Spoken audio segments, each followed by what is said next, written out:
नमस्कार दोस्तों, आज सुनेंगे शबरी की कहानी। शबरी एक आदिवासी भील पुत्री थी। देखने में बहुत ही साधारण पर दिल से बहुत ही कोमल थी। इनके पिता ने इनका विवाह निश्चित किया, लेकिन आदिवासियों की एक प्रथा थी कि किसी भी अच्छे कार्य से पहले वो निर्दोष जानवरों की बलि देते थे। इस प्रथा के लिए शबरी के पिता इनके विवाह से एक दिन पहले 100 भेड़ बकरियां लेकर आए। तब शबरी ने पिताजी से पूछा, पिताजी इतनी सारी भेड़ बकरियां क्यों लाए हो? पिता ने कहा, शबरी यह एक प्रथा है जिसके अनुसार कल प्रातः तुम्हारी विवाह विधि शुरू करने से पहले इन सभी भेड़ बकरियों की बलि दी जाएगी। यह कहकर उनके पिता वहाँ से चले जाते हैं। प्रथा के बारे में सुनकर शबरी बहुत दुखी होती है और वो पूरी रात उन भेड़ बकरियों के पास ही बैठी रहती है। उसके मन में एक ही विचार था कि कैसे वो इन निर्दोष जानवरों को बचा पाए। तब एकाएक शबरी के मन में एक ख्याल आता है कि अगर वो सुबह होने से पहले अपने घर से भागकर जंगल चली जाए तो इन निर्दोष जानवरों की जान बच सकती है। शबरी भली भांति जानती थी कि अगर वो इस तरह एक बार घर से जाएगी तो कभी भी उसे घर वापस आने का मौका नहीं मिलेगा। फिर भी शबरी ने खुद से पहले उन निर्दोष जानवरों की सोची। घर से निकलकर शबरी एक घने जंगल में जा पहुंची। अकेली शबरी जंगल में भटक रही थी। तब उसने शिक्षा प्राप्त करने के उद्देश्य से कई गुरुवरों के आश्रम में दस्तक दी, लेकिन शबरी एक तुच्छ जाति की थी, इसलिए उसे सभी ने धुतकार कर निकाल दिया। शबरी भटकती हुई मतंग ऋषि के आश्रम पहुंची और उसने शिक्षा प्राप्ति की इच्छा व्यक्त की। मतंग ऋषि ने शबरी को पूरी खुशी के साथ अपने गुरुकुल में स्थान दे दिया। अन्य सभी ऋषियों ने मतंग ऋषि का तिरस्कार किया। शबरी ने गुरुकुल के सभी आचरणों को आसानी से अपना लिया और दिन रात अपने गुरु की सेवा में लग गई।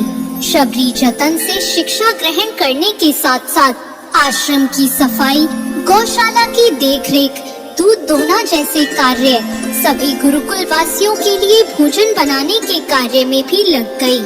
कई वर्ष बीत गए। मतंग ऋषि शबरी की गुरु भक्ति से बहुत प्रसन्न हुए।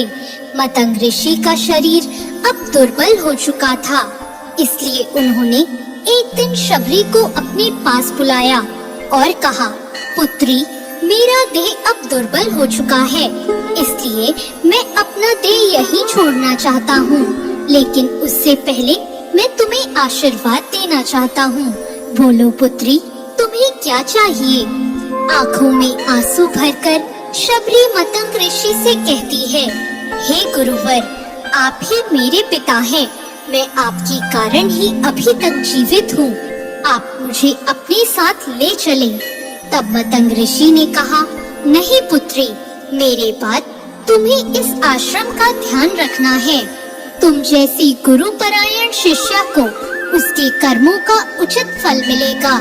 एक दिन भगवान राम तुमसे यहाँ मिलने आएंगे और उस दिन तुम्हारा उद्धार होगा और तुम्हें मोक्ष की प्राप्ति होगी।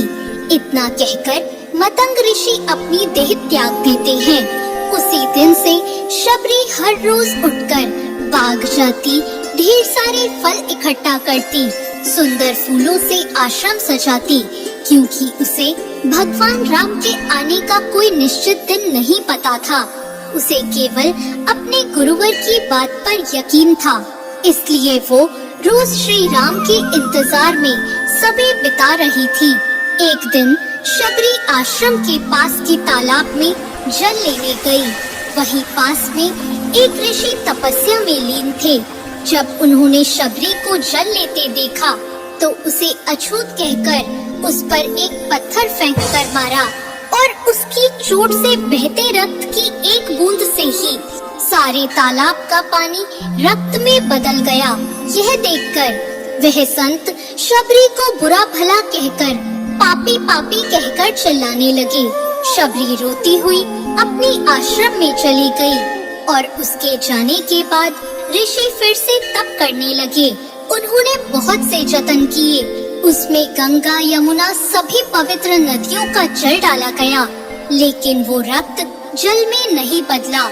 कई वर्षों बाद जब भगवान राम सीता की खोज में वहां आए, तब वहां के लोगों ने भगवान राम को बुलाया और आग्रह किया कि वे अपने चरणों के स्पर्श से इस रक्त को पुनः जल में बदल दें। राम उनकी बात सुनकर तालाब के रक्त को चरणों से स्पर्श करते हैं, लेकिन कुछ नहीं होता।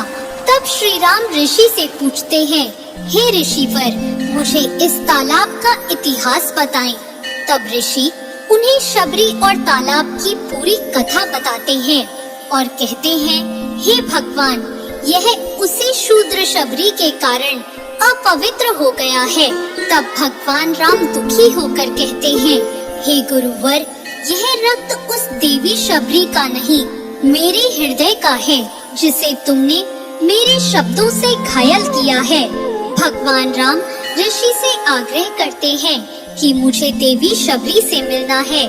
तभी शबरी को बुलावा भेजा जाता है। राम का नाम सुनते ही शबरी दौड़ी चली आती है।